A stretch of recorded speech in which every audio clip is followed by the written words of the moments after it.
Apple, gatas at itlog, napakasarap nito gawing pangmeryenda. Kaya naman, umpisahan na natin agad dito sa ating 2 piraso ng large size na itlog.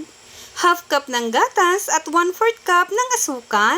Dagdagan nyo na lang ng asukal kung mahilig kayo sa matamis. Mix-mix lang natin hanggang sa matunaw ang asukal at iset aside lang muna natin ito. At dito, meron tayong 2 apple. I-slice lang natin ito ng manipis. Mainam ito ihanda pang merienda ng mga chikiting. Hindi lang ng mga chikiting, buong pamilya na.